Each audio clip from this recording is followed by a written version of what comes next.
Good evening. Thanks for joining us at Awaz News. I'm Kubrali and I'll be taking you through big news across Canada.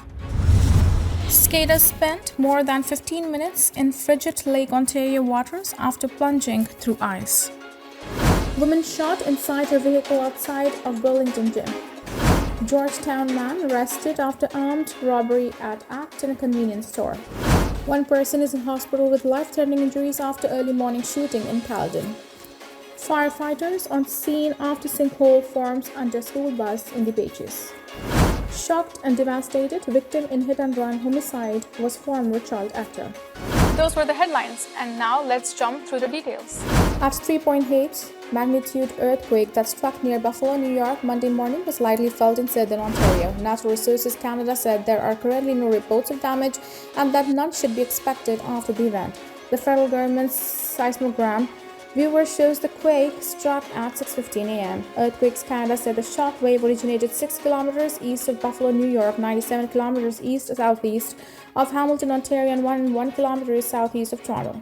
According to the U.S. Geological Survey, which classified the quake at magnitude of 3.8, the seismic activity originated in West Seneca, New York. Earthquakes Canada, meanwhile, said the event registered as a 4.2 magnitude earthquake on the Richter scale north of the border. Seismologist Yarab Altaville told the Associated Press it was Buffalo's strongest quake in at least 40 years. Surveillance video shared with CTV News Toronto from home in Buffalo shows the moment the earthquake struck. A loud thud can be heard before the structure shakes and residents are woken.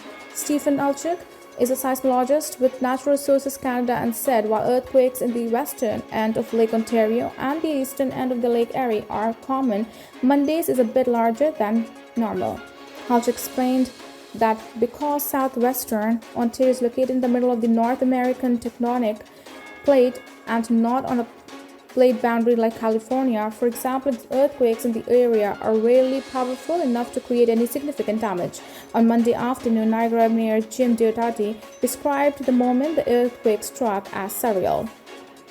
Diodati took a moment while speaking with reporters Monday to extend condolences to the people of Syria and Turkey who suffered through a devastating 7.8 magnitude earthquake on Monday that left more than 2,300 people dead. Monday's earthquake in Buffalo was quite small compared to disaster in Syria and Turkey, Halchik said.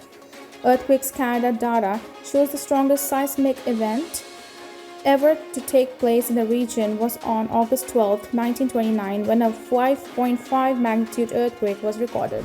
Police in Halton region have arrested a Georgetown man after he allegedly attempted to rob a convenience store in Acton at gunpoint last month. At around 11 a.m. on January 16th, police say a male suspect entered Acton Discount Variety located on John Street South and demanded cash while pointing a handgun at a store employee.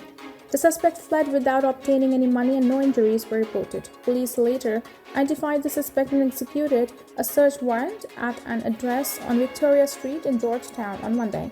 Christopher Dayford, 37, has been charged with robbery and disguise with intent.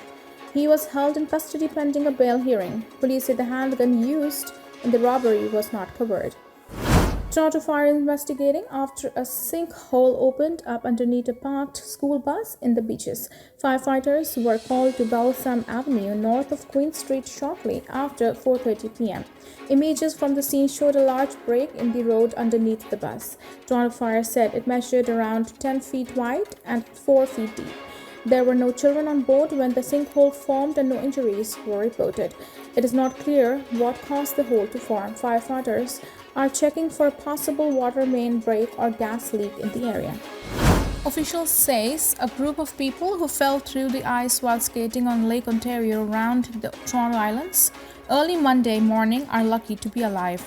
Acting Platoon Chief David Quinn said firefighters, police and paramedics jumped into action after receiving a call at around 8:35 a.m. about a group of people who had fallen through the ice in an area known as Blockhouse Bay near Headlands Island. Toronto police said 2 people were skating and fell through in an area where the water is about 20 feet deep. A third person spotted them from the shore and tried to assist them but ended up in the water as well. First responders found all 3, a man and 2 women, all in their 20s, in the water when they arrived, hanging on to a thin piece of ice. The Toronto Police Marine Unit was able to enter the water with special protective suits and ropes to rescue the skaters. Quinn said rescuers pulled the 3 from the water about 16 minutes after they went in. He said all 3 patients were taken away on stretchers and one of them appeared to be in critical condition, though they were still able to communicate enough to describe what happened. He said in a frigid conditions such as these, one typically doesn't have more than 5 minutes or so before the body starts to shut down. He said while there was some freezing on the bay, the area is unmonitored and unsafe for skating. Incredible amount of time to get them, but that is not a lot of time in terms of survivability. If it was longer than that, I don't know if we would have had the positive outcome. The exposure and the time, we're dealing with minutes. We're dealing with strictly minutes when you fall into ice water conditions. This was all from us today. I'm Kurali, and I'll see you back tomorrow, same time, same channel. Have a good night.